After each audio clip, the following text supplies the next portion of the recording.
भारत माता की। अरे ऐसे नहीं,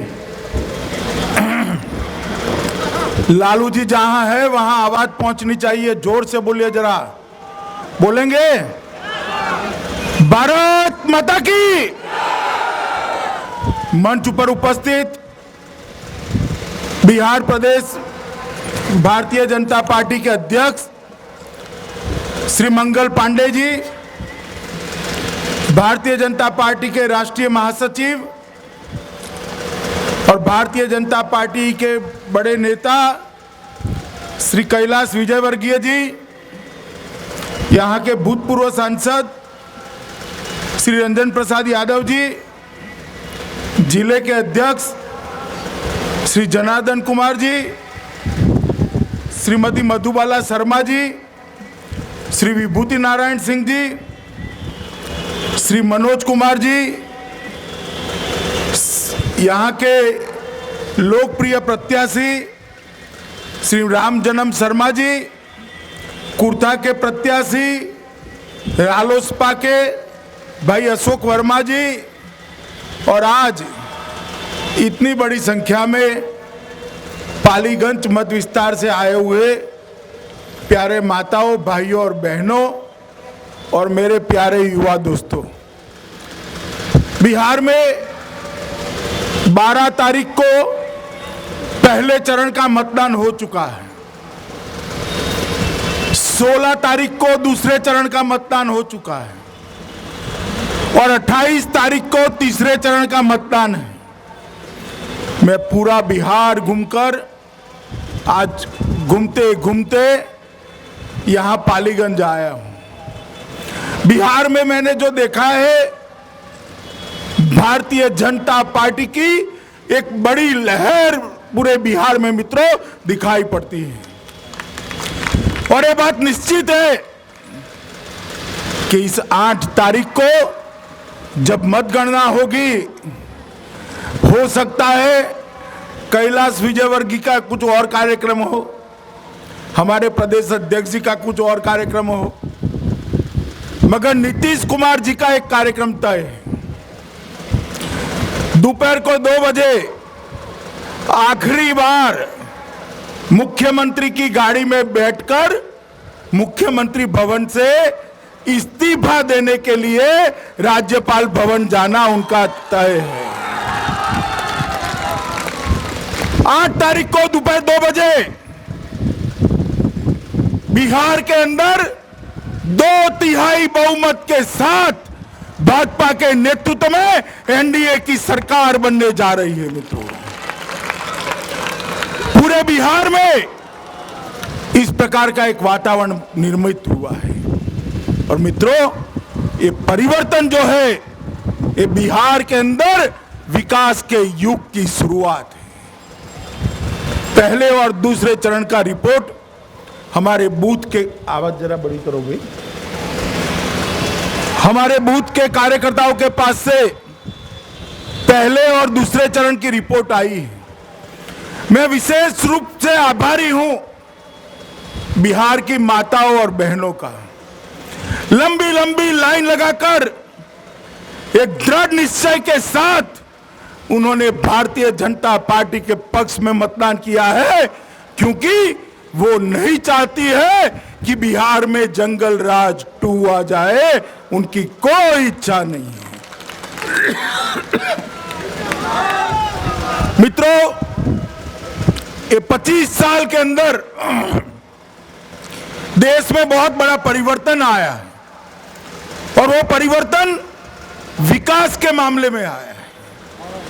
देश के कई सूबे, कई प्रांत, कई प्रदेश विकास के मामले में बहुत आगे निकल गए। एक बीमारू स्टेट की व्याख्या बनी हुई थी। मध्य प्रदेश, राजस्थान, उत्तर प्रदेश, बिहार।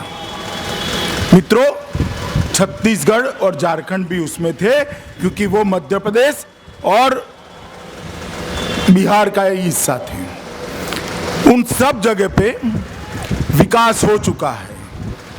ये बीमारू में से बी खाली बाकी रह चुका है। बी मतलब बिहार। मध्य प्रदेश में भारतीय जनता पार्टी की सरकार है, छत्तीसगढ़ में है, राजस्थान में है, झारखंड में भी भारतीय जनता पार्टी की सरकार है और सब जगह पे विकास हो चुका है मित्रों। मगर बिहार में आज भी विकास नहीं हुआ है। आप मुझे बताइए, आपके गांव में 24 घंटा बिजली आती है क्या? अरे जरा जोर से बताइए, पीछे बैठे हैं वो भी बताए, आती है? आपके गांव में शुद्ध पीने का पानी आता है क्या? हर गांव रोड से जुड़ चुका है क्या? हर गांव में एक अच्छी शाला बनी है क्या? हर कमरे में शिक्षक और हर शिक्षक के लिए कमरा बना है क्या?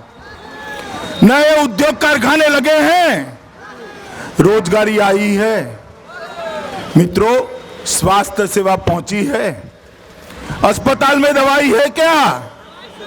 आज भी आजादी के इतने सालों के बाद भी बिहार में दवाई, पढ़ाई और कमाई के लिए बिहारी को बाहर जाना पड़ता है, बिहार के बाहर जाना पड़ता है।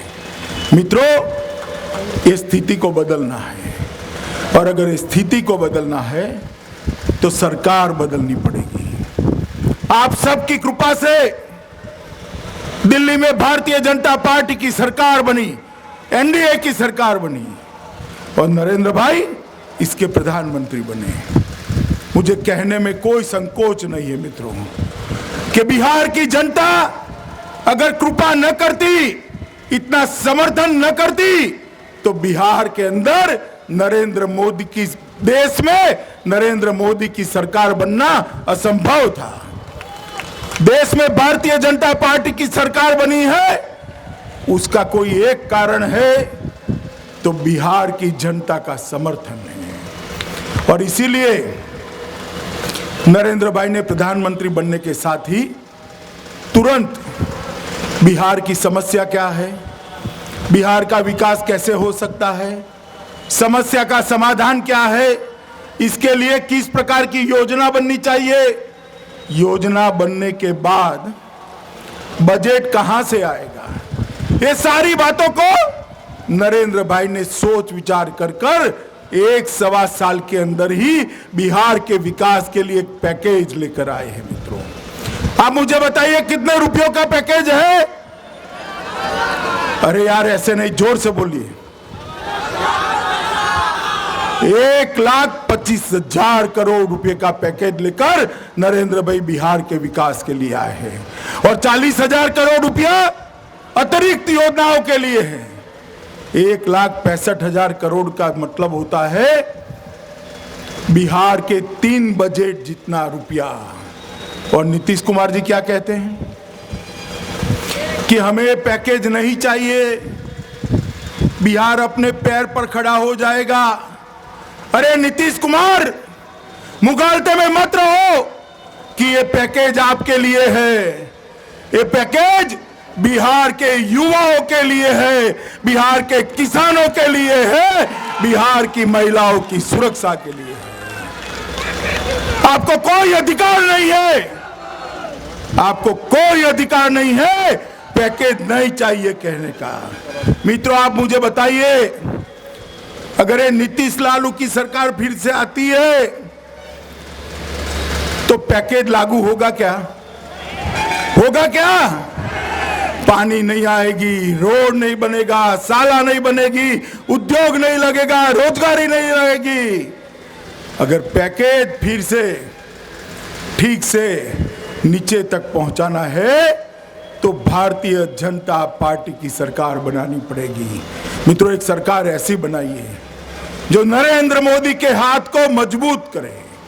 ये अगड़ा पिछड़ा सारी बातें बहुत हो चुका। मैं कहना चाहता हूं लालू जी को कि लालू जी, ये 1990 नहीं है, ये 2015 है। बिहार का युवा अब विकास मांगता है, विकास। आप दे सकते हैं क्या विकास? आप मुझे बताइए। मित्रों, मैं हर रोज टीवी पर लालू जी के भाषण आते जाते देखता हूं। कुछ बातें मेरी तो समझ में ही नहीं आती है।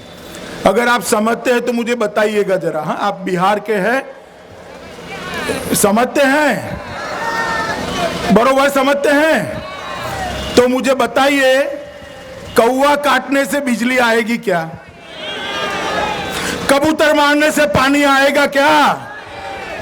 हल्दी और सिंदूर का धुआं करने से रोजगारी मिलेगी क्या? गर्म पानी डालकर चूहा भगाने से शिक्षा आएगी? मेरी तो समझ में नहीं आता। आपको शिक्षा चाहिए या नहीं चाहिए? वो कहते हम कबूतर काटेंगे। आपको रोजगारी चाहिए या नहीं चाहिए? वो कहते हम कौवा काटेंगे।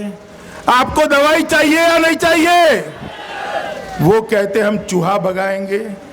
आपको बिजली चाहिए या नहीं चाहिए? वो कहते हम धुआं करेंगे। अब मुझे बताइए, ये लालू अगर फिर से नीतीश के कंधे पर बैठकर रिमोट से सरकार चलाएंगे तो विकास होगा क्या? विकास होगा? मित्रों, किस प्रकार का गठबंधन बनाया इन लोगों ने? जो नीतीश कुमार 20 साल तक बिहार की गली गली में, कुचे कुचे में जाकर लालू प्रसाद के जंगल राज का विरोध करते थे और जंगल राज करके थकते नहीं थे। जैसे ही कुर्सी जाती दिखी, लालू की गोदी में बैठकर फिर से मुख्यमंत्री बन गए। ये लालू प्रसाद और नीतीश कुमार जब किशोर अवस्था में थे तब से गैर कांग्रेसवाद की राजनीति करते थे, समाजवाद की बात करते थे। जेपी लोहिया और कर्पूरी ठाकुर के अनुयायी थे। आज वो दोनों सत्ता प्राप्त करने के लिए कांग्रेस के साथ बैठकर आए हैं। मित्रों, ये स्वार्थ का गठबंधन है। बिहार की जनता को नीतीश कुमार जवाब दे कि आप जंगल राज भूल चुके हो क्या? भले नीतीश कुमार आप जंगल राज भूल गए हो, बिहार की जनता जंगल राज नहीं भूली है, उसको ठीक से याद है। ये लालू और नीतीश हर रोज एक ही गाना गाते हैं कि हम पिछड़ों का विकास करेंगे, हम दलितों का विकास करेंगे, हम महादलितों का विकास करेंगे। भैया 25 साल इनका शासन रहा या नहीं रहा, बताइए, हाँ या ना बोलिए। 35 साल कांग्रेस का शासन रहा, 15 साल लालू का रहा, 10 साल नीतीश का रहा। पिछड़ों का विकास हुआ है क्या? महादलितों का विकास हुआ है क्या? दलितों का विकास हुआ है? मित्रों, आज भी बिहार का अति पिछड़ा दलित, महादलित जंगल राज को नहीं भूला है। जंगल राज का नाम सुनते ही उनकी रूह कांप जाती है, रूह कांप जाती है। इतने अत्याचार किए हैं इस लालू जी ने। अब लालू के एक कंधे पर जंगल राज का अपराध है, नीतीश के एक कंधे पर लालू का जंगल राज है और दूसरे कंधे पर कांग्रेस का 12 लाख करोड़ रुपए का भ्रष्टाचार है। और नीतीश बाबू कहते हैं कि हम विकास करेंगे। आप बताइए मुझे, जंगल राज और भ्रष्टाचार के साथ विकास हो सकता है क्या? हो सकता है? अरे आप क्या पिछड़े, अति पिछड़ों की बात करते हो नीतीश बाबू? भारतीय जनता पार्टी वो पार्टी है जिसने सबसे ज्यादा पिछड़ा मुख्यमंत्री देश में देने का काम ये भारतीय जनता पार्टी ने किया है। आप घोषणाएं करते रहिए। भारतीय जनता पार्टी ने डंके की चोट पर एक गरीब चाय वाले के बेटे को, एक अति पिछड़ा समाज के बेटे को घोषित कर डंके की चोट पर नरेंद्र मोदी को देश का प्रधानमंत्री बनाने का काम किया है। आप क्या बात करते हैं महादलितों की कल्याण की? एक महादलित का बेटा बिहार की मुख्यमंत्री पद की गद्दी पर बैठा था। आपकी सत्ता लिप्सा ने जीतन राम मांझी को उठाकर आपने फेंक दिया। नीतीश जी, आपका कुल मिलाकर पूरा जीवन ही सबको छोड़ने का है। आप मुझे बताइए, नीतीश जी को ऊपर लाने में फडणवीस साहब का हाथ है या नहीं है? है या नहीं है? आज कहां है फडणवीस साहब? आपको मालूम है, उनको मालूम नहीं है। अभी जेपी की तिथि थी, सभा करने पहुंच गए, 5 मिनट नहीं है। जिस जेपी के कारण राजनीति में आए, उनको एक माला पहनाकर श्रद्धांजलि देने की 5 मिनट नहीं है। जेपी के सिद्धांतों को छोड़ दिया, जॉर्ज फर्नांडिस को छोड़ दिया, जीतन राम मांझी को छोड़ दिया, बिहार की जनता के जनादेश के साथ धोखा किया, भारतीय जनता पार्टी को छोड़ दिया। नीतीश जी, आपने किसी का साथ नहीं दिया और अब आप अपेक्षा करते हैं कि बिहार की जनता आपका साथ देगी? आप मुझे बताइए, देगी बिहार की जनता साथ? इस बार अगर बिहार की जनता चाहती है कि विकास करना है, विकास के मामले में देश में सबसे ऊपर जाना है, तो मित्रों एक ऐसी सरकार चुनिए जो नरेंद्र मोदी के हाथ मजबूत करे। नरेंद्र मोदी जो विकास करना चाहते हैं उसमें सहयोग करे, और एक ऐसी सरकार चुनिए जो देश में बिहार को 1 नंबर का राज्य बनाकर रख दे। मित्रों, दुनिया में सबसे पहला राज्य बनाकर। मित्रों, मैं ज्यादा लंबी बात नहीं करना चाहता। 28 तारीख को यहां पर मतदान है। कई बार बिहार ने जात पात के आधार पर और अन्य बहकावों में आकर मतदान किया है। अगर ये 28 तारीख का मौका हम चूक जाते हैं तो बिहार को बहुत पीछे ले जाएंगे, फिर से जंगल राज का सामना करना पड़ेगा। मैं आप सबको निवेदन करना आया हूं कि 28 तारीख को मशीन पर जहां भारतीय जनता पार्टी का निशान कमल है और जहां हमारे राम जन्म शर्मा का नाम छपा हुआ है, फोटो छपा हुआ है, वहां पर बटन दबाइए। दबाएंगे, मगर भाई बटन ऐसे वैसे मत दबाना। बटन आप पालीगंज में दबाओ तो इतनी जोर से दबाना कि राहुल की नैनीहाल इटाली में जाकर करंट लगे, ऐसे दबाना। आप बताइए, आप बताइए, कमल के निशान के सामने बटन दबाएंगे? राम जन्म को विधायक बनाएंगे? भाजपा की सरकार बनाएंगे? भाई अशोक वर्मा को विधायक बनाएंगे और एनडीए का सरकार बनाएंगे? नरेंद्र मोदी के हाथ मजबूत करेंगे? बिहार में विकास का युग लाएंगे? तो मेरे साथ दोनों हाथ खड़े कर कर मुट्ठी भींच कर बोलिए, भारत माता की, भारत माता की, भारत माता की, वंदे मातरम।